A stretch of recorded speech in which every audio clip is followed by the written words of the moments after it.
صلوا على خير البرية هاديا، صلوا عليه وعزروه ووقروه، والحمد لله الذي يهدي وما يهدي سواه ولا يعين وينصر.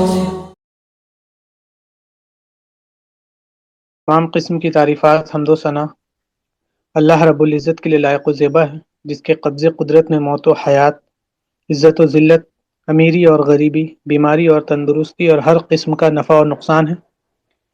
بے شمار درود و سلام ہو محمد مصطفیٰ صلی اللہ علیہ وآلہ وسلم پر، جن کو تمام جہان کے رب نے تمام جہان والوں کے لیے رحمت الہدایت بنا کر مبعوث فرمایا۔ اتنا درود و سلام ہو کہ اللہ رب العالمین ہم تمام لوگوں سے راضی ہو جائے۔ مکہ میں جو شروعاتی فیز تھے، جس میں دعوت جو ہے وہ خفیہ انداز میں چل رہا تھا، مطلب ابھی دعوت جو ہے وہ اعلانیہ نہیں ہوا تھا، مطلب اوپن کال پبلک میں نہیں ہوا تھا، بلکہ خفیہ انداز میں چل رہا تھا، اور یہ 3 سال تک یہ برقرار رہا۔ اور اس دوران صحابہ کرام کی جو جماعت ہے ان کی بنیاد کو بنائی گئی، اسلامک بیلیف کو بنایا گیا، اس کے فاؤنڈیشنز کو رکھے گئے تھے قرآنی اسلوب کے ساتھ، جس میں 5 چیزیں جو تھی جس پر ہم نے بات کی تھی، اور وہ تھی کہ عقیدہ، رسالت، آخرت کا کانسیپٹ، پھر انسان کی تخلیق کا مقصد، انسان کے کریشن کا مقصد کیا ہے۔ تو یہ چیزوں پر ہم بات کر رہے تھے، اور دیکھیں کہ کس طرح قرآنی اسلوب میں صحابہ کرام کی جماعت کی تعلیم اور تربیت ہو رہی ہے، عقیدے کے تعلق سے، اس کے بعد قضا و قدر اس کے تعلق سے، اس کے بعد پھر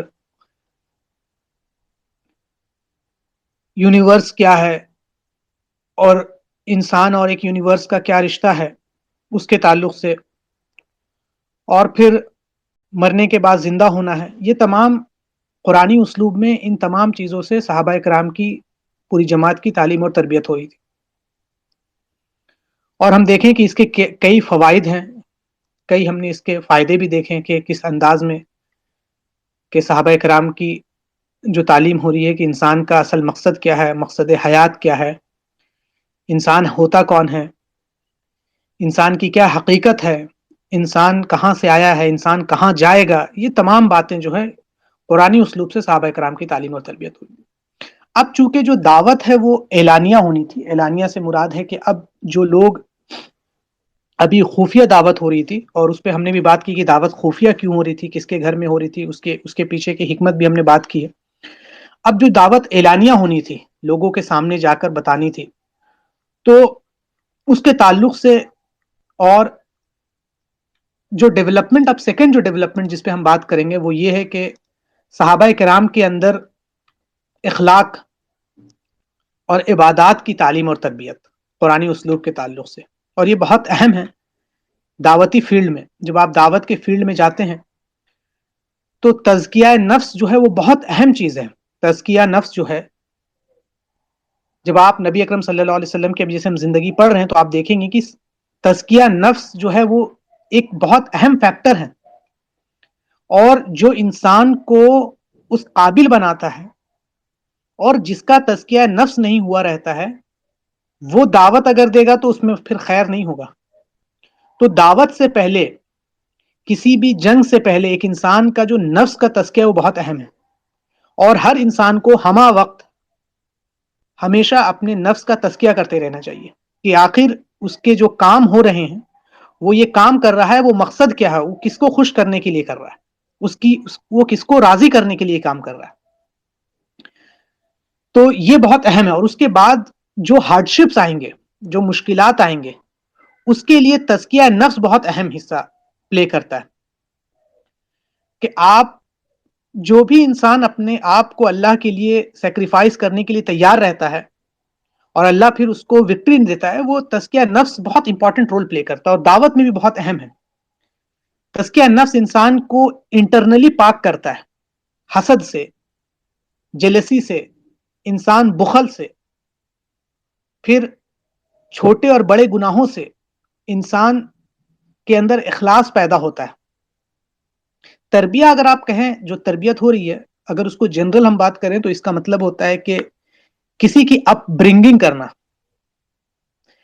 زیادہ تر لفظی معنی استعمال کریں تو ایک بچے کا اس کے پیرنٹس جو اپ برنگنگ کرتے ہیں وہ تربیہ میں آتا ہے. تو یہاں پر صحابہ کرام کی تربیت ہو رہی ہے کس کے ذریعے سے؟ اللہ اور اس کے رسول کے ذریعے سے. کس طرح؟ قرآنی اسلوب کے ذریعے سے. قرآن کی آیت نازل ہو رہی ہے، رسول اکرم صلی اللہ علیہ وسلم اس کے ذریعے سے صحابہ کرام کی تربیت کر رہے ہیں. اس سے پہلے ہم نے دیکھا کہ عقیدے کی تربیت ہوئی، آخرت کیا ہے، جنت اور جہنم کے تعلق سے ان کی تربیت ہوئی، کیونکہ وہ جماعت ہے جس جماعت کو اسلام کا پرچم لے کر پوری دنیا میں پھیلنا ہے. تو اس جماعت کا مضبوط ہونا بہت اہم ہے ہر اعتبار سے. اس جماعت کو دنیا بھر کی مشکلات جھیلنی ہے، اس جماعت کو تانے سہنے ہیں، اس جماعت کو گالی کھانی ہے، ہر طرح کے لوگ ان کے اوپر ٹوٹ پڑیں گے، تو اس جماعت کو ہر اعتبار سے مضبوط ہونا ہے. تو اس کے لیے سب سے اہم چیز ہے وہ ہے تزکیہ نفس. اور تزکیہ نفس میں جو رول ادا کرتا ہے وہ ہے نماز، جو سب سے اہم چیز ہے. تو اس تعلق سے جو تربیت ہونی ہے اس پہ ہم آج انشاءاللہ تعالی بات کریں گے. اللہ کے رسول صلی اللہ علیہ وسلم نے بھی اپنے جو صحابہ کی تربیت کی ہے اس میں تربیت میں تزکیہ نفس کا اور تزکیہ روح کا بہت خاص خیال رکھا ہے. اور یہ جو تعلیم ہوئی ہے وہ قرآن کی روشنی میں ہوئی ہے. اب جیسے ہم ابھی دیکھے تھے کہ کائنات پہ غور و فکر کرنا، اللہ تعالیٰ نے قرآن کے اوپر غور و فکر کے ساتھ ساتھ اللہ نے یہ بھی کہا ہے کہ اس کائنات کے اوپر غور و فکر کیا جائے اور تمام مخلوق پر بھی غور و فکر کیا جائے. اور پھر کائنات کے اوپر غور و فکر کرنے کے بعد اس کی عظمت کو دیکھا جائے اور پھر اس کی جو حکمت ہے اس کے پیچھے چھپی ہوئی اس کا شعور حاصل کیا جائے. اللہ تعالیٰ جیسے فرما رہا ہے کہ بے شک تمہارا رب جو ہے وہ اللہ ہے، اور جس نے آسمان اور زمین کو 6 دنوں میں پیدا کیا اور پھر عرش پر مستوی ہوا. وہ دن کو رات سے اس طرح ڈھانپتا ہے کہ وہ رات جلدی سے اس دن کو آ لیتی ہے، اور اس نے سورج، چاند اور تارے اس طرح پیدا کیے، وہ سب اللہ کے حکم کے پابند ہیں. آگاہ رہو، پیدا کرنا اور حکم صادر کرنا اللہ ہی کے لیے. اللہ رب العالمین بہت بابرکت ہے. تو اللہ کے علم پر غور و فکر کرنا کہ ہر کچھ اللہ کے علم میں ہے. اس کائنات میں جو بھی چیز ہے چھپی ہوئی ہے یا ظاہر ہے وہ سب اللہ کے نگاہ میں، چاہے وہ ہماری نگاہ سے اوجھل ہو یا ہماری نگاہ کے سامنے ہو، یا ہم اس کو سمجھ پا رہے ہوں یا ہم سمجھ نہیں پا رہے ہوں. تو کیا ہے کہ یہ سب اللہ کے علم ہے. تو جب انسان اس بات کو دماغ میں لاتا ہے، تصور میں لاتا ہے، تو انسان کا جو دل ہے اور انسان کی جو روح ہے وہ اللہ کی عظمت سے بھر جاتی ہے. اور پھر اس کے دل میں جو بھی شک ہیں، جو شبہات ہیں، جو ڈاٹس کریٹ ہوتے ہیں، وہ سارے ختم ہو جاتے ہیں. اور اللہ آگے فرماتا ہے کہ اور اللہ کے پاس غیب کی کنجیاں ہیں، انہیں اس کے سوا کوئی نہیں جانتا ہے، اور وہ جانتا ہے جو کچھ خشکی میں، سوکھے میں ہے اور پانی میں ہے. اور کوئی پتہ ایسا نہیں گزرتا ہے کہ وہ نہیں کوئی پتہ ایسا نہیں گرتا ہے کہ وہ نہیں جانتا. اور زمین کے اندھیروں میں کوئی دانہ ایسا نہیں پھوٹتا ہے جو وہ نہیں جانتا ہو. تو اللہ رب العالمین کیا کہہ رہا ہے کہ اللہ ہر کچھ جانتا ہے. دنیا میں جو بھی ایونٹ ہو رہا ہے پورے کائنات میں، ان سب کا کیا معاملہ اللہ تعالیٰ کو علم ہے. تو انسان اس کے ذریعے سے انسان کا تزکیہ ہو رہا ہے. اور پھر اللہ تعالیٰ کی عبادت اور اس کے مقصد. تو روحانی تربیت ایک ہوتا ہے جسمانی تربیت، کہ انسان اپنے جسم کی تربیت کے لیے اچھا غذا، مطلب اچھا کھانا کھاتا ہے، اس کے بعد اچھا لباس پہنتا ہے، اس کے بعد پھر انسان ورزش کرتا ہے، ٹریننگ کرتا ہے، تاکہ جو اس کا جسم ہے وہ کافی اچھا رہے، مضبوط رہے، ہیلدی رہے. لیکن روحانی تربیت کا جو معاملہ ہے کہ انسان کا جو نفس ہے، جو انسان کی روح ہے، روحانی ہے، اس کا سب سے بڑا اور اہم ترین ذریعہ جو ہے وہ اللہ کی عبادت ہے. کہ انسان اللہ کے سامنے اپنے آپ کو نہایت حقیر، بہت چھوٹا بہت چھوٹا بہت چھوٹا اور ذلیل سمجھے کہ اللہ میں کچھ نہیں ہوں، میری کوئی حیثیت نہیں ہے، میں گنہگار ہوں. اور اس کے بعد اللہ کے سامنے انسان گرا دے اپنے آپ کو، اس درجے تک لے جانا عبادت ہے. اور یہ عبادت اللہ کے سوا کسی کے لیے جائز نہیں. اللہ تعالیٰ فرماتا ہے کہ آپ کے رب نے فیصلہ کر دیا ہے کہ تم اس کے سوا کسی کی عبادت نہ کرو. تو اس طرح کی عبادت سے انسان کی جو روح ہے اور انسان کا جو نفس ہے، اس میں جو بھی خرابی ہوتی ہے، جو بھی بیماری ہوتی ہے، جو بھی گرد آ جاتے ہیں، وہ سب کیا ہوتا ہے؟ پاک ہو جاتا ہے. اب پہلا جو قسم ہے عبادت کا، ایک ہوتا ہے فرض عبادت، جس میں طہارت ہے، جیسے وضو ہے، غسل ہے، روزہ ہے، زکوٰۃ ہے، حج ہے وغیرہ. پھر ایک ہے جو وہ کام ہے جو باقی میں انوالو ہوتا ہے. جیسے انسان اس کے علاوہ اپنے رب کو خوش کرنے کے لیے، اس کے قریب ہونے کے لیے جو کام کرتا ہے، یا ایسا کام جس کو وہ چھوڑتا ہے، یا کوئی نظریہ یا کوئی آئیڈیالوجی یا کوئی شک اس کے دل میں پیدا ہوتا ہے تو اس کو وہ باہر نکالتا ہے. یہ سب بھی کیا ہے؟ عبادت میں شامل ہے. تو اسلام نے اس بات پر بہت زیادہ فوکس کیا ہے، اور یہ بات اسلام میں بہت ضروری بھی ہے کہ نماز، اللہ کے کلام کی تلاوت، اللہ کا ذکر اور اللہ کی تسبیح اور تمہید کے ساتھ ساتھ ایک انسان اپنے روح کا بھی تزکیہ کرے. کیونکہ اس کی وجہ ہے کہ جب تک آپ کا روح پاک نہیں ہوگا، جب تک آپ کا نفس پاک نہیں ہوگا، تب تک آپ کا رشتہ آپ کے رب کے ساتھ قائم نہیں ہو سکتا ہے. اور جب تک آپ کا رشتہ آپ کے رب کے ساتھ قائم اس انداز میں نہیں ہو سکتا ہے تو آپ اپنی شرعی ذمہ داری جو اللہ نے آپ کو ذمہ داری دی ہے اس کو آپ پورا نہیں کر سکتے. اب چاہے اس میں سب کچھ آ جائے گا. تو اپنے رب کے ساتھ رشتہ ضروری ہے، اور شرعی ذمہ داری جو اللہ نے آپ کے اوپر ذمہ داری دی ہے اس کو ادا کرنا، اس کے لیے ضروری ہے کہ انسان کا تزکیہ نفس ہوتا رہے. اور اسی لیے جو جماعت ابھی جس کی ہم بات کر رہے ہیں، صحابہ کرام کی جماعت، وہ جماعت جو بنیاد بننی ہے، جس کو ہم کہتے ہیں انٹرپریٹنگ کمیونٹی، وہ جماعت جو امت تک اسلام کو پہنچائی ہے، جس نے نبی سے دین سیکھا ہے صلی اللہ علیہ وسلم، قرآن جن کے سامنے اتر رہا ہے، اس جماعت کا اتنا مضبوط ہونا بہت ضروری ہے، اور اس جماعت کا تزکیہ نفس ہونا بہت ضروری ہے.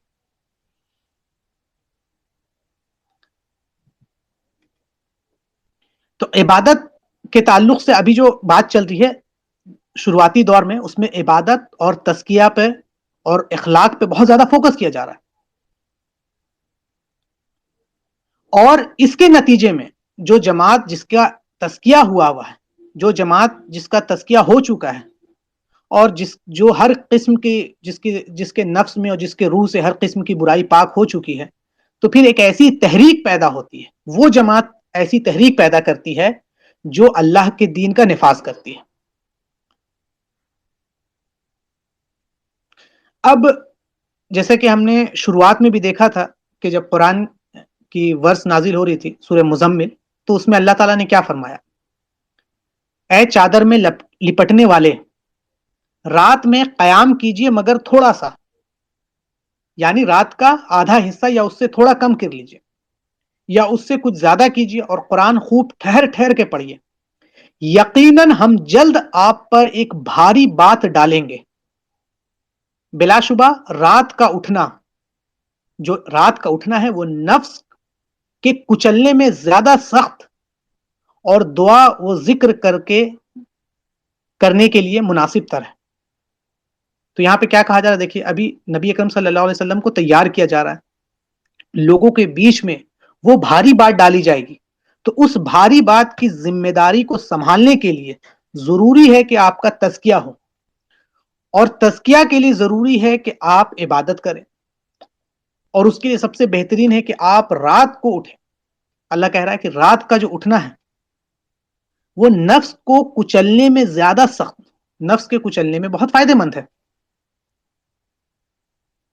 یہاں پر آپ کو ذمہ داری دی جا رہی ہے، یہاں پر آپ کو وہ ذمہ داری دی جا رہی جو بہت بھاری ہے. اللہ کا پیغام بندوں تک پہنچانا ہے، اور وہ جماعت جس کا کام ہے اس پیغام کو آگے تک پہنچانا، اس جماعت کے اوپر وہ ذمہ داری دی جا رہی ہے. تو اس کے لیے کیا ہے؟ قیام اللیل، اللہ کی عبادت. تو یہ تزکیہ ہو رہا ہے. اس سے کیا ہوگا کہ نفس کی پاکیزگی، نفس کو پاک کرے گا، نفس کو جو ہے اس کے اندر جو بھی اس کو کچلے گا، اس کے خواہشات کو کچلے گا. اور اللہ کا ذکر اور تلاوت قرآن یہ بہت ضروری ہے، اس میں کنٹینیوٹی. اس لیے رسول اللہ صلی اللہ علیہ وسلم صحابہ کے اسلام قبول کرتے ہی، جیسے اسلام قبول کر رہے ہیں، ان کو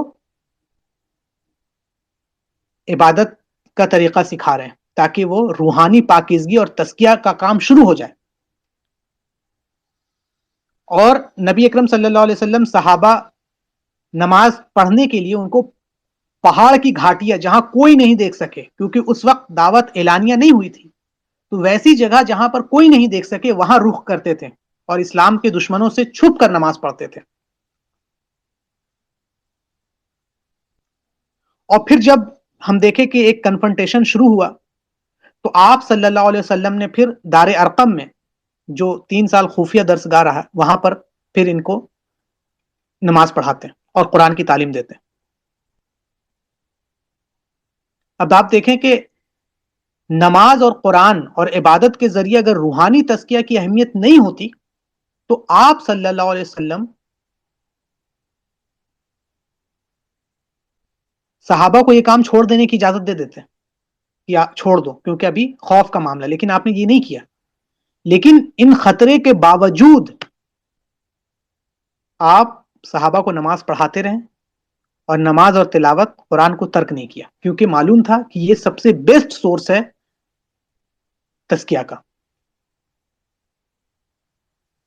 اب آپ دیکھیں گے کہ مکی آیت میں اللہ تعالیٰ نے اقامت صلاح کی بہت زیادہ ترغیب دی ہے اور ان لوگوں کی تعریف کی ہے جو نماز میں اللہ کا خوف اختیار کرتے ہیں اور جو رات میں آرام کرنا چھوڑ کر ساری رات اللہ کا ذکر کرتے ہیں، جو اللہ کو پکارتے ہیں اور جو تہجد گزار ہوتے ہیں. اللہ نے ان کی تعریف کی ہے. اللہ تعالیٰ سورہ مومنون میں فرماتا ہے کہ مومن یقیناً فلاح پائیں گے جو اپنی نماز میں عاجزی کرنے والے ہیں. اور ایک مقام پر اللہ فرما رہا ہے کہ مومنوں کے پہلو جو ہیں بستروں سے الگ ہوتے ہیں اور وہ اپنے اللہ سے کو خوف اور امید سے پکارتے ہیں اور جو ہم ان کو رزق دیتے ہیں وہ اس سے خرچ کرتے ہیں.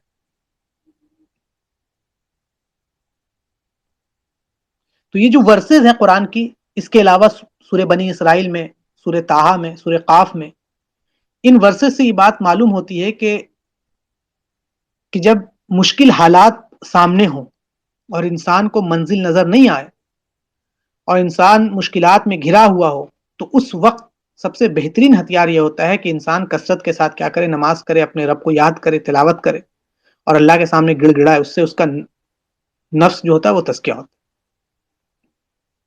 اور نماز جو ہے عبادت میں سب سے پہلا درجہ نماز کا ہے اور ایک مسلمان کا روحانی تزکیہ بہت زیادہ اثر انداز ہوتا ہے نماز سے.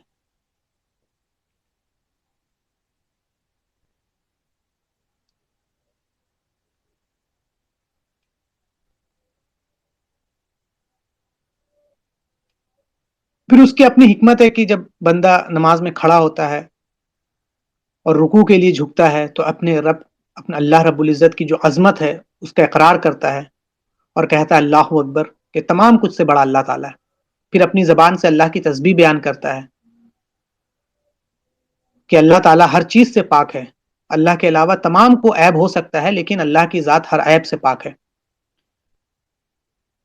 رکوع میں انسان ہر لحاظ سے، جسمانی طور سے بھی اور قلبی طور سے بھی اللہ کے سامنے کیا ہے، جھکتا ہے.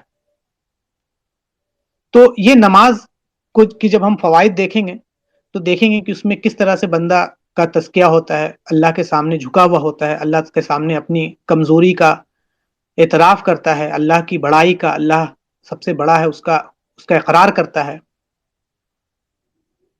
اور پھر دلی اطمینان اور راحت اور سکون کا ذریعہ بھی ہے کہ جب انسان نماز کی طرف بڑھتا ہے تو انسان کی پریشانیاں ختم ہو جاتی ہے اور اسے راحت حاصل ہوتا ہے.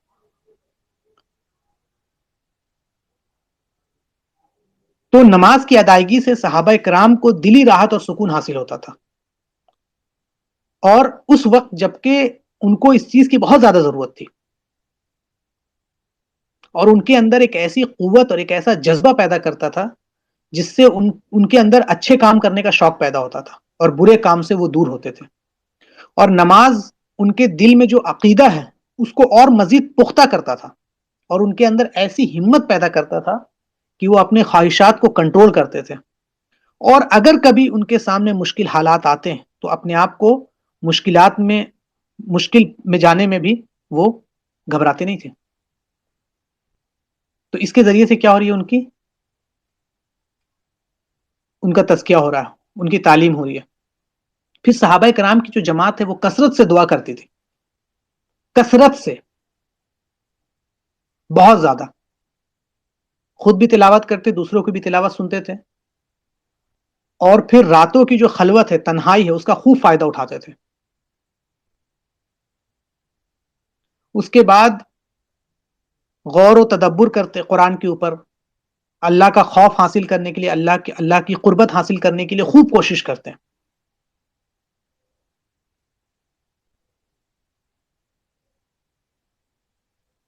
تزکیہ نفس پر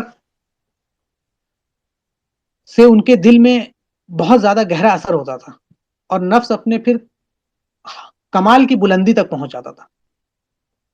جب انسان اپنا سب کچھ اللہ کے سامنے لٹانے کو تیار ہوتا ہے، جب انسان یہ نہیں دیکھتا ہے کہ دنیا کی مشکلات ہے، پھر اف اینڈ بٹ نہیں دیکھتا ہے، پھر وہ اللہ کے دین کے لیے، اللہ کے راہ کے لیے اپنی سب کچھ قربان کرنے کے لیے تیار ہو جاتا ہے۔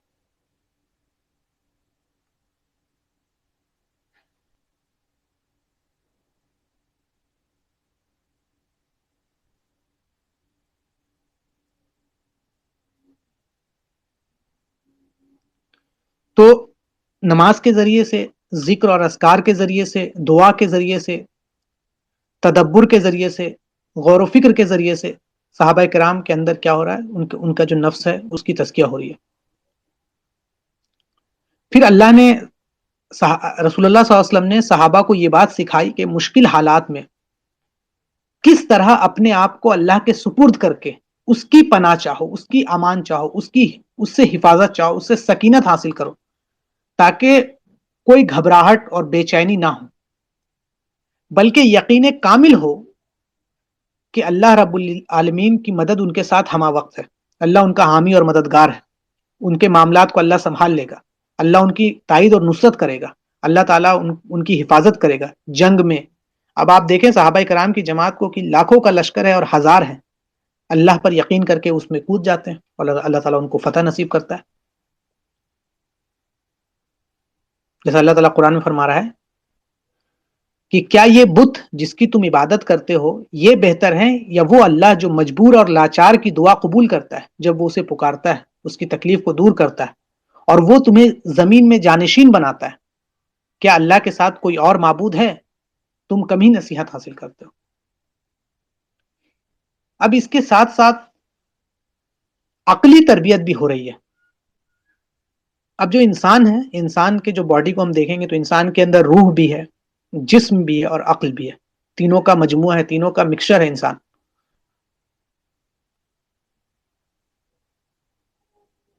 تو نبی اکرم صلی اللہ علیہ وسلم جیسے ابھی ہر اعتبار سے صحابہ کرام کی تعلیم اور تربیت کی، ابھی روحانی اعتبار سے ہو رہی ہے، پھر عقلی اعتبار سے کی ہے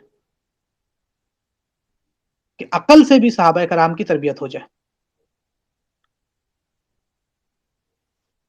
جیسے اللہ تعالیٰ فرما رہا ہے کہ اے نبی صلی اللہ علیہ وسلم کہہ دیجئے، دیکھو اور غور کرو جو کچھ آسمانوں میں ہے اور جو کچھ زمین میں ہے، اور نشانیاں اور ڈرو ان لوگوں کو کوئی فائدہ نہیں دیتا جو ایمان نہیں لاتے۔ پھر اللہ تعالیٰ اور کہہ رہا ہے یہ باتیں بھی ہو رہی ہیں، یہ ان کی عقلی تربیت بھی ہو رہی ہے، اور یہ دعوت بھی پیش کیا جا رہا ہے کہ کہہ دیجئے تم زمین میں چلو اور پھرو، پھر دیکھو اور اس نے مخلوق پہلی بار کیسے پیدا کی ہیں، اور پھر اللہ ہی دوسری بار پیدا کرے گا، بلا شبہ اللہ ہر شے پر خوب قادر ہے۔ تو اللہ تعالیٰ یہاں پہ دوبارہ زندہ کرنے کے تعلق سے بتا رہا ہے کہ تم عقل سے غور کرو کہ جب اللہ پہلی بار پیدا کر سکتا ہے یہ چیز، کیا دوسری بار پیدا نہیں کر سکتا؟ اصل میں پہلی بار پیدا کرنا ٹف ہے کہ دوسری بار پیدا کرنا ٹف ہے؟ دوسری بار تو اور آسان ہے۔ پھر اللہ تعالیٰ فرما رہا ہے کہ یہ قرآن ایک کتاب ہے، ہم نے اسے آپ کی طرف نازل کیا ہے، بڑی برکت والی ہے تاکہ وہ اس آیتوں پر غور کرے اور عقل مند اس سے نصیحت حاصل کرے۔ تو یہاں عقلی کے اعتبار سے بھی کہا جا رہا ہے کہ تم عقل کیوں نہیں لگاتے ہو؟ تم اپنے آپ دیکھو، تمہارے پاس اللہ نے طاقت دی ہے، اللہ نے کان دیے ہیں، آنکھ دیے ہیں، دل ہے، دماغ ہے، اس سے سوال پیدا ہوگا تو تم عقل لگا کے سوچو۔ اور عقل انسان کے لیے اللہ تعالیٰ کی طرف سے ایک بہت بڑی نعمت ہے، اور عقل ہی وہ چیز ہے جس کے ذریعے سے انسان اہل علم بنتا ہے اور پھر علم کی گہرائیوں میں جاتا ہے۔ اسی لیے قرآن نے صحابہ کرام کی جماعت کی عقلی تربیت کے لیے ایک ایسا طریقہ اختیار کیا ہے، اور جسے نبی اکرم صلی اللہ علیہ وسلم نے اپنے صحابہ کی تربیت کے لیے اختیار کیا۔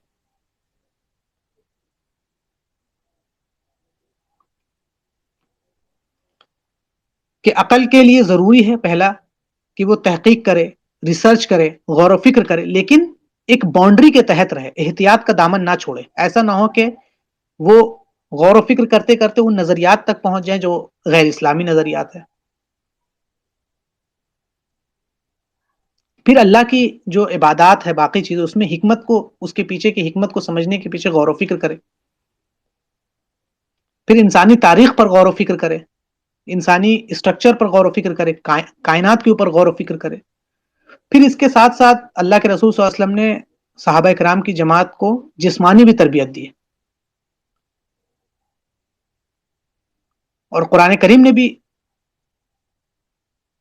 کا اصول اختیار کیا ہے کہ جسمانی تربیت بہت ضروری ہے، کہ پاکیزہ کھانا کھاؤ، حرام چیز سے بچے رہو، حلال چیز کی طرف جاؤ، جنسی خواہشات پوری کرنے کے لیے حلال راستہ اختیار کرو.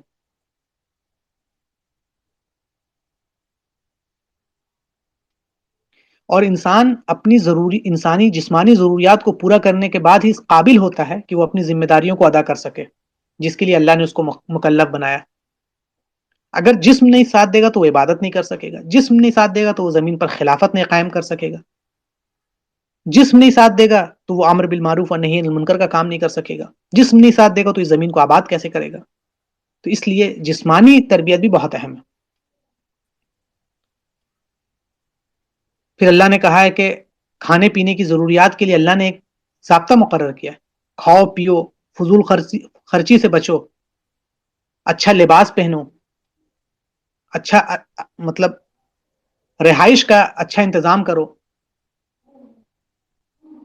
پھر اس کے بعد تعمیر خاندان، اپنے جنریشن کو بڑھانے کے لیے،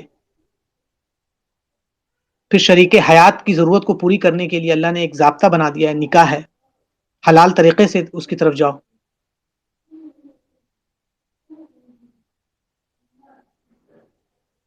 محنت کرو، جد و جہد کرو، اپنے جسم کو اس اعتبار سے بناؤ کہ اللہ کے راہ میں اس کو کھڑے ہونے کے لیے، لڑنے کے لیے اس کام کرنے کی کوشش کرو. تو یہ جماعت کو جسمانی اعتبار سے بھی تیار کی جا رہی ہے. اس کے بعد اخلاقی اعتبار سے بھی تیار کی جا رہی ہے کہ اخلاق بہت اہم چیز ہے. آج ہم دعوت کے فیلڈ میں دیکھتے ہیں کہ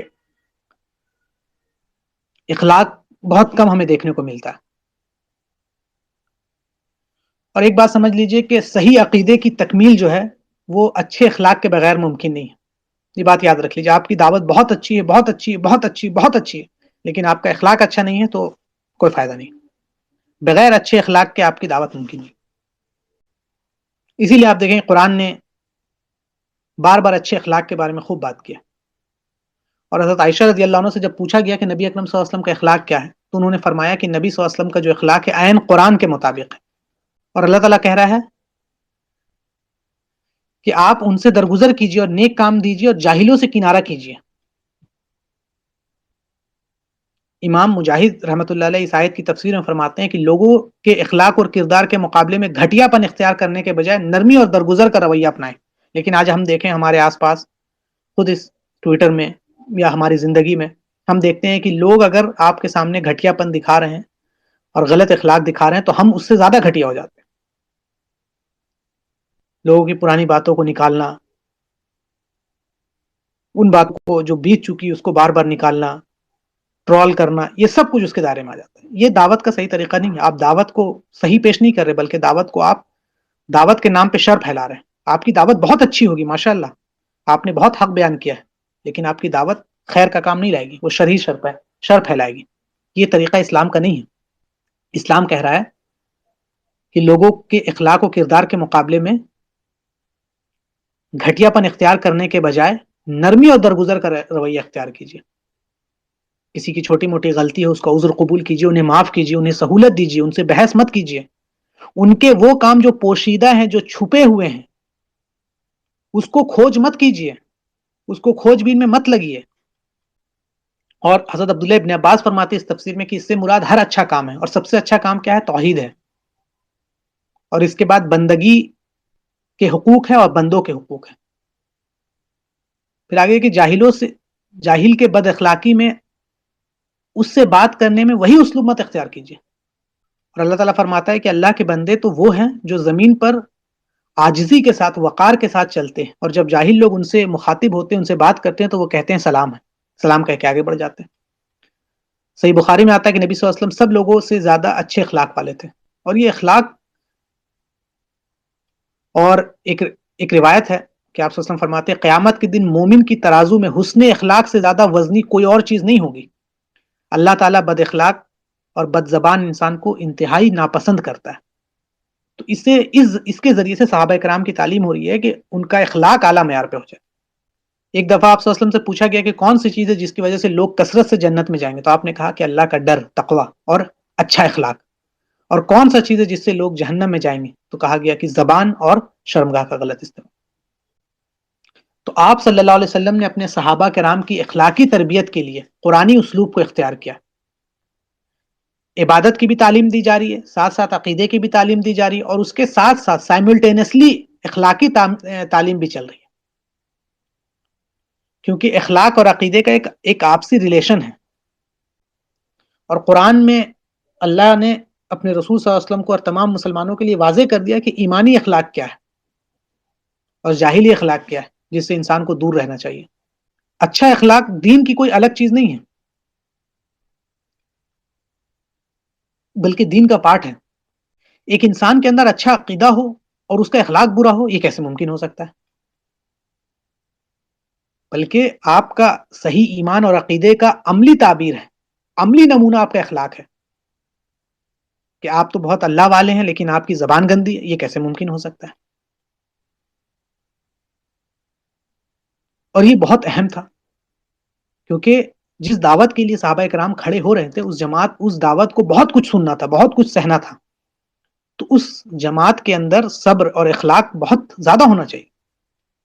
اب دیکھیں اللہ تعالیٰ سورہ مومنون میں مومنین کی صفت بیان کر رہے، اس کو کیا فرما رہے ہیں؟ مومنین یقیناً فلاح پائیں گے، مطلب الٹیمیٹ وکٹری مومنوں کے لیے۔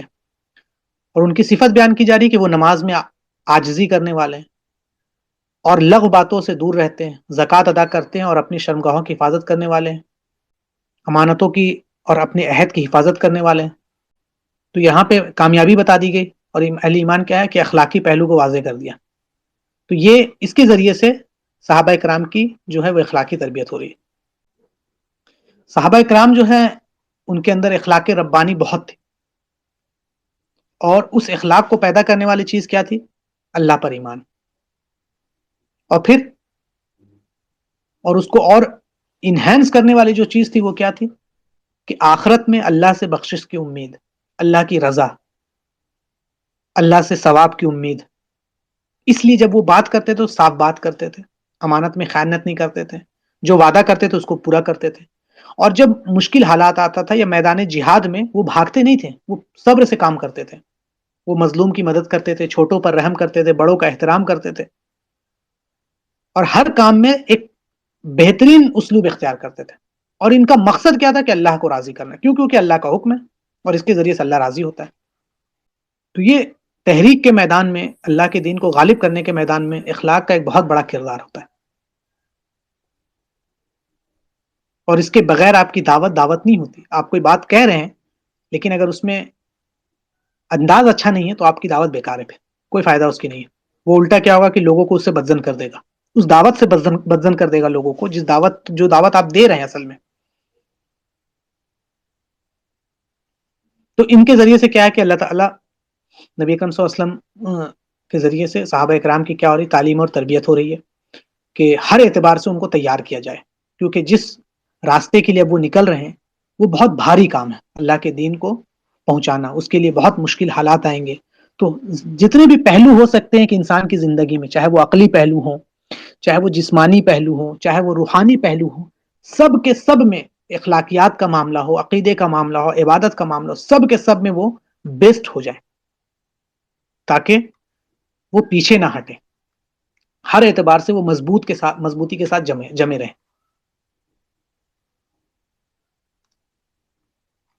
اب ان تربیت کے بعد جو ہے اللہ تعالیٰ اپنے رسول صلی اللہ علیہ وسلم کو کہہ رہا ہے کہ اب کیا ہے کہ اب جو دعوت ہو وہ اعلانیہ دعوت ہو۔ اللہ تعالیٰ فرما رہا ہے کہ اے رسول صلی اللہ علیہ وسلم، سورہ مائدہ کی ورس ہے، کہ پہنچا دیجئے جو کچھ آپ کی طرف آپ کے رب کی جانب سے نازل کیا گیا ہے کہ اب آپ پہنچا دیجئے اس قرآن کو، اور اگر آپ نے ایسا نہیں کیا تو آپ نے حق پیغمبری ادا نہیں کیا، اور اللہ آپ کو لوگوں کے شر سے بچانے والا ہے۔ تو یہاں پر اب حکم ہوا ہے اعلانیہ دعوت کی، کہ اب آپ وہ چیز جو دعوت ہے وہ لوگوں کے اندر عام کیجیے۔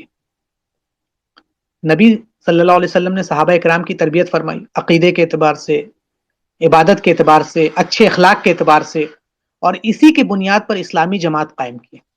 اب جب یہ جماعت قائم ہو گئی ہے، کچھ لوگوں کی جماعت جو ہر اعتبار سے مضبوط ہیں، عقیدے کے اعتبار سے بھی ہلنے والے نہیں ہیں، عبادت کے اعتبار سے بھی مضبوط ہیں، ان کا اخلاق بھی زبردست ہے، اور اس بنیاد پر جب جماعت قائم ہو چکی ہے اور وہ جماعت مضبوط ہے، تو اب حکم ہو رہا ہے کہ اس عظیم جماعت کی تیاری ہونے کے بعد اب آپ اس دعوت کو عام کیجیے۔ تو اللہ تعالیٰ فرما رہا ہے سب سے پہلے کہ آپ اپنے قریبی رشتہ داروں کو ڈرائیے، اور جو مومنوں میں سے آپ کی اتباع کریں ان کے لیے آپ اپنا بازو جھکائے رکھیں، پھر اگر وہ آپ کی نافرمانی کرے تو کہہ دیجئے بلا شبہ تم جو کچھ کر رہے ہو میں اس سے بری ہوں۔ تو اس آیت کے آنے کے بعد نبی صلی اللہ علیہ وسلم نے اپنے قبیلے کے اور اپنے قریب والوں کو ایک جگہ جمع کیا، اور جمع کرنے کے بعد انہیں کہا کہ ایک اللہ پر ایمان لائیں، اور ان کو کھلی کھلی دعوت دی۔ ابھی تک تو چھپ چھپ کے دعوت ہو رہی تھی کہ جو جس کے پہچاننے میں ہے، جو جس کے جاننے میں ہے، جو جس کے قریب ہے وہ اس کو دعوت دیتا تھا، لیکن اب کیا ہوا کہ اب اس آیت کے بعد کھلی دعوت ہو گئی، اور اگر اس دعوت کو نہ مانا جائے تو پھر ان کو عذاب سے ڈرایا جائے، اور پھر کہا جائے کہ اپنے آپ کو عذاب سے بچاؤ، اور پھر انسان کی ذمہ داری کیا ہے۔ حضرت عبداللہ ابن عباس فرماتے ہیں کہ جب یہ ورس نازل ہوا ہے تو اللہ کے رسول صلی اللہ علیہ وسلم کوہ صفا کی پہاڑی جو ہے اس پر آپ تشریف لے گئے، اور وہاں پہنچنے کے بعد آپ نے آواز لگائی، اور کہا اے بنی عدی، اور جتنے بھی اے بنی فہر، جتنے بھی قریش کے قبیلے تھے ان سب کے قبیلے کے نام لے لے کے بلایا، اور اس آواز سے سب لوگ آ کے جمع ہو گئے آپ صلی اللہ علیہ وسلم کے پاس۔ اور اگر کوئی آدمی نہیں آ سکا تو اس نے اپنا ایک ریپرزینٹیٹو بھیج دیا کہ جاؤ جا کے پتا کرو کہ یہ کس چیز کی اعلان ہو رہی ہے، کیونکہ جو اعلان لگایا گیا تھا وہ بہت عرب کے وقت میں امپورٹنٹ ہوتا تھا کہ جاؤ پتا کر کے آؤ کہ کیا معاملہ ہے۔ تو تمام قریش آ گئے، ابو لہب بھی آ گئے، سب آ گئے۔ اس کے بعد آپ صلی اللہ علیہ وسلم نے پہلے ان کو چیک کیا۔ چیک کس طرح سے کیا کہ کیا تم یہ بتاؤ کہ اگر میں تمہیں یہ بات کی خبر دوں کہ جہاں میں کھڑا ہوں اس کے پیچھے جو ہے گھوڑوں کا ایک بڑا لشکر ہے، اس میں مطلب فوج ہے، اور وہ تم پر دھاوا بولنا چاہتے ہیں، تم پر ایک لشکر ہے جو تم پر حملہ کرنا چاہتی ہے، تو کیا تم سب میری بات مانو گے؟ تو پہلے اپنی بات منوائی، تو سب لوگوں نے کہا کہ ہاں، ہم نے آپ میں سچ کے سوا کچھ نہیں پایا۔ تمام لوگوں نے ایک ہی بات کی کہ اے محمد صلی اللہ علیہ وسلم آپ ہمیشہ سچ بولتے ہیں، ہم نے کبھی آپ کو سچ کے علاوہ کچھ نہیں پایا، تو ہم آپ کی بات مانیں گے۔ تو اللہ کے رسول صلی اللہ علیہ وسلم نے فرمایا تو اچھا، تو میں تمہیں ایک سخت عذاب سے پہلے خبردار کرنے کے لیے بھیجا گیا۔ تو جب اللہ کے رسول صلی اللہ علیہ وسلم نے یہ بات کی لوگوں کے سامنے، کیا تم میری بات مانو گے؟ تو لوگوں نے کہا کہ ہاں۔ تو اللہ کے رسول صلی اللہ علیہ وسلم نے کہا کہ میں تمہیں ایک سخت عذاب سے خبردار کرنے کے لیے بھیجا گیا۔ جو آواز آپ نے لگائی تھی وا صباحا، یہ ایک ایمرجنسی الارم کی طرح تھی قریش میں۔ مکہ میں جب کچھ کریٹیکل ہونا ہوتا تھا، جو بہت امپورٹنٹ ہوتا تھا بہت زیادہ، تو لوگ اس طرح یہ نعرہ لگاتے تھے، یہ اعلان کرتے تھے۔ تو جب لوگوں نے دیکھا کہ محمد صلی اللہ علیہ وسلم لگا رہے ہیں تو لوگ بھاگے چلے آ گئے کہ بہت زیادہ امپورٹنٹ ہو سکتا ہے، بہت زیادہ امپورٹنٹ ہوگا۔ تو سب لوگ وہاں پہ گیدر ہو گئے، اور نبی صلی اللہ علیہ وسلم نے پھر سب سے پوچھا بھی کہ بتاؤ، تو سب نے کہا کہ ہاں۔ تو آپ نے کہا کہ میں تمہیں ایک سخت عذاب سے پہلے خبردار کرنے کے لیے بھیجا گیا ہوں. اللہ نے مجھے ایک وارنر بنا کے بھیجا گیا ہے. نذیر، تمہیں ڈرانے والا ہوں. وہ عذاب جو تم پر آنے والا اگر تم ایمان نہیں لاؤ گے. یہ نبی صلی اللہ علیہ وسلم یہ نبی اکرم صلی اللہ علیہ وسلم نے اپنے پہلے پبلک اسپیچ کے لیے یہ ورڈز کا سلیکشن کیا کہ میں ڈرانے والا ہوں. سیدھی بات، کوئی ادھر ادھر کی بات نہیں، کوئی سوگر کوٹنگ نہیں، سمپل سی بات اور سیدھی بات. کون سی بات ہے؟ کہ میں ڈرانے والا ہوں، اگر تم میری بات نہیں مانو گے تو تم پر ایک عذاب آئے گا. بہت اسٹریٹ فارورڈ، زیادہ انٹروڈکشن نہیں، سیدھا پوائنٹ پہ کہ میں تمہیں ایک دردناک عذاب سے ڈرانے والا ہوں. اور نبی اکرم صلی اللہ علیہ وسلم نے یہ اس لیے کیا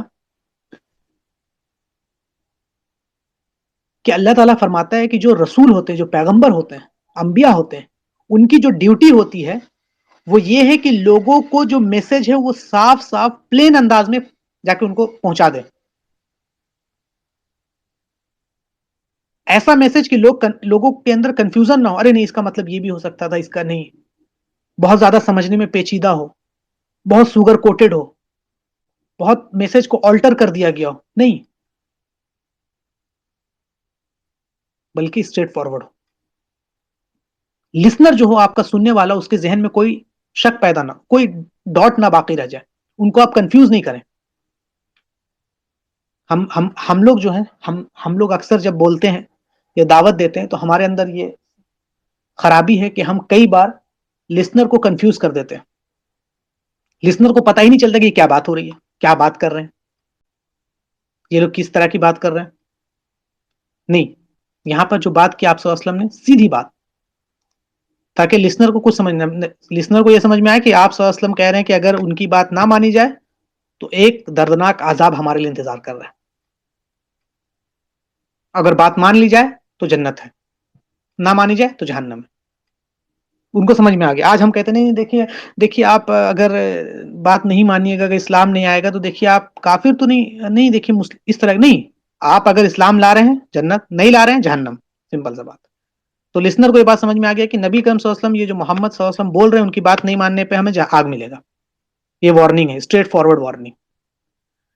تو اب اس وارننگ کے نتیجے میں کیا ہوا کہ جب بات آپ نے کہی تو اس پر ابو لہب جو ہے وہ آگ ببولا ہو گیا، ناراض ہو گیا.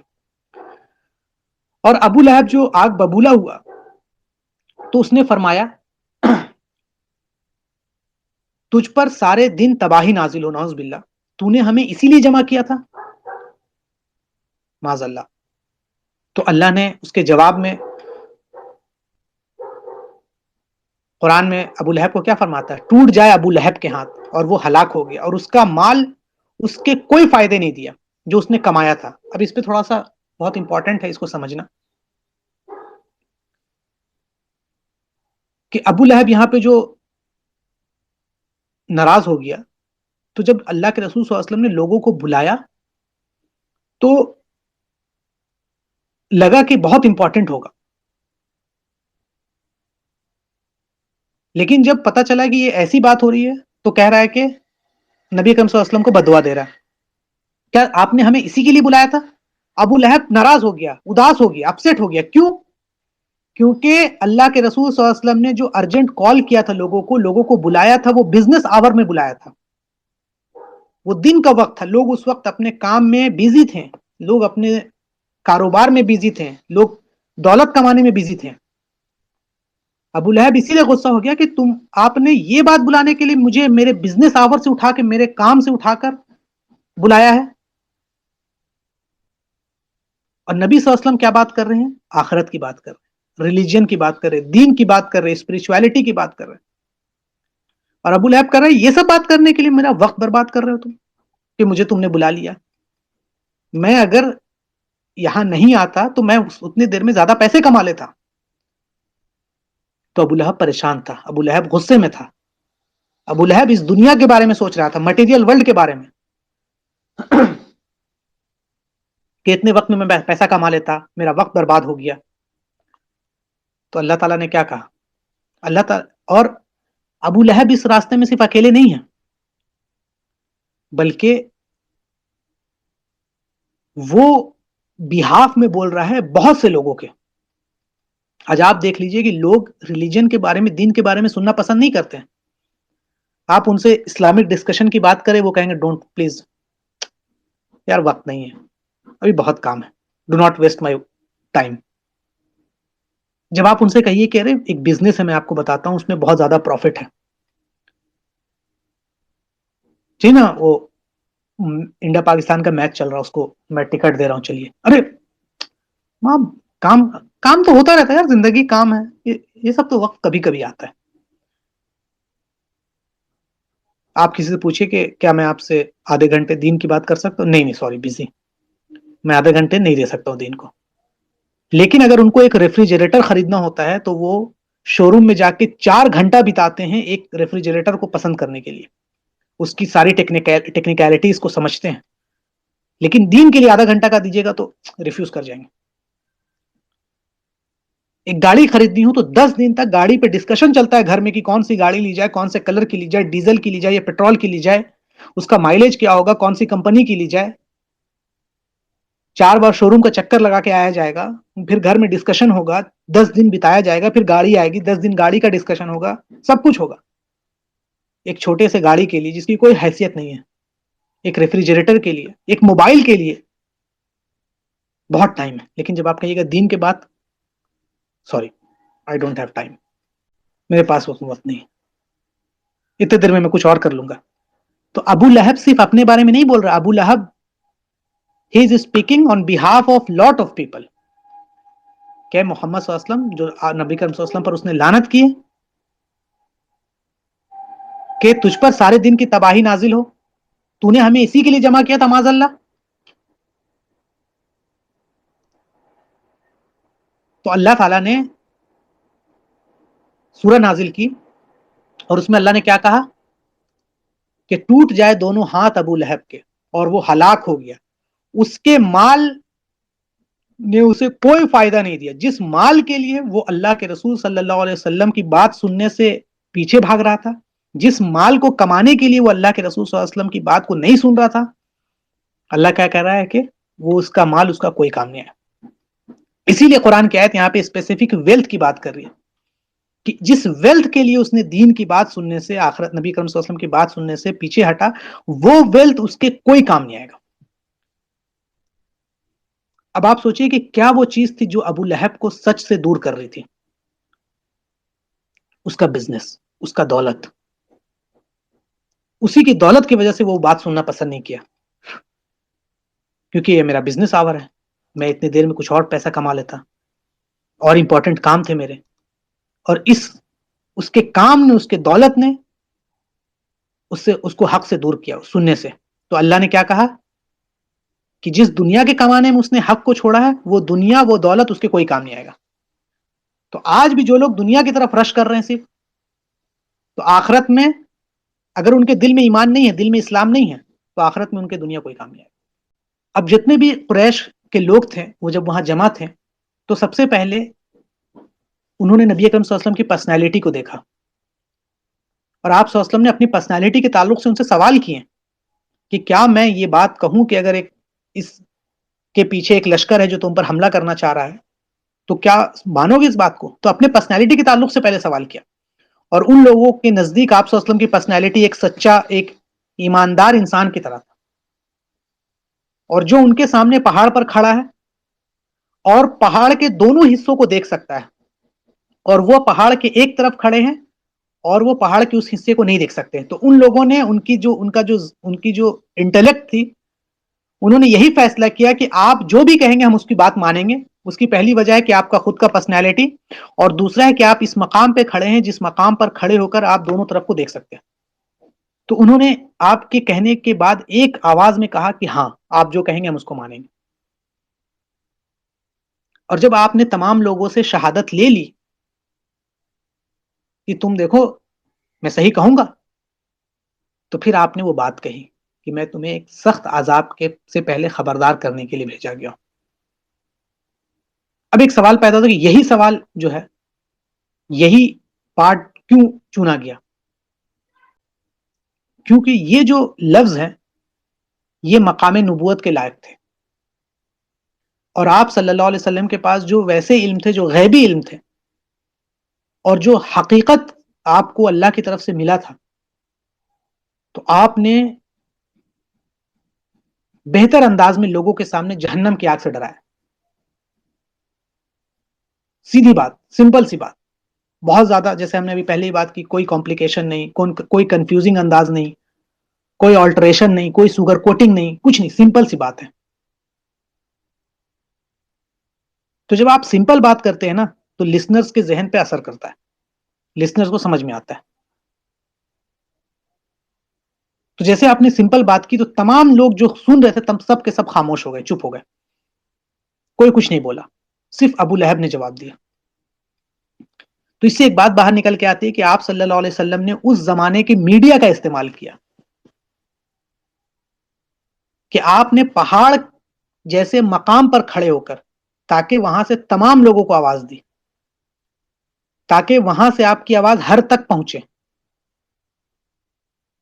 اور آج بھی دیکھیں پیغام پہنچانے کے لیے ٹیکنالوجی کا استعمال کیا جاتا ہے تاکہ جو خبر ہے وہ ہر تک پہنچ جائے. پھر آپ صلی اللہ علیہ وسلم نے مضبوط دعوت کے لیے سب سے مضبوط بنیاد کچھ سلیکٹ کیا، اور وہ مضبوط بنیاد کیا تھا؟ سچائی. آج بھی دیکھیے کہ ہم جب دیکھتے ہیں کہ بندہ نیک ہے، سچا ہے، کبھی سے جھوٹ سننے کو نہیں ملا تو اس کی بات پر ہم یقین کرتے ہیں. تو جو لوگ دعوت و تبلیغ کے کام میں لگے ان کو یہ جان لینا چاہیے، جب لوگوں تک دعوت پہنچا رہے ہیں تو ان کی پہلے ایک ہے کہ بنیادی پیغام پہنچائے، صاف صاف انداز میں پہنچائے. دوسرا، ان کے اور لسنرز کے بیچ میں ایک تعلقات ہو، اعتماد کا تعلق ہو. ایسا نہ ہو کہ لسنر آپ کو جھوٹا جانتا ہو، اس میں جھوٹ شامل نہ ہو. اس کے بعد پھر آپ صلی اللہ علیہ وسلم نے اعلانیہ دعوت کی ابتدا جو کی ہے وہ اپنے سب سے رشتہ داروں سے پہلے سے کی ہے. کیوں؟ اس کی وجہ تھی کہ مکہ کی جو سرزمین تھی اس میں ٹرائبل کا ایک پورا فضا تھا، ٹرائبلزم کا. تو نبی صلی اللہ علیہ وسلم نے سب سے پہلے اپنے رشتہ داروں کو، اپنے آس پاس کے لوگوں کو جو قریب تھے ان کو دعوت پیش کی تاکہ ان کی نصرت مل سکے، ان کی حمایت مل سکے.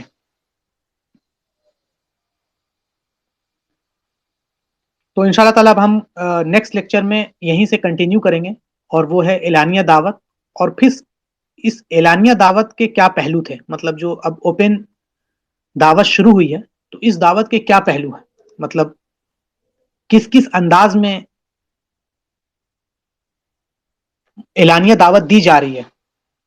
اور پھر اس اعلانیہ دعوت کے نتیجے میں جو ریاکشن آیا ہے، پہلا ریاکشن قریش کی طرف سے مسلمانوں کے لیے،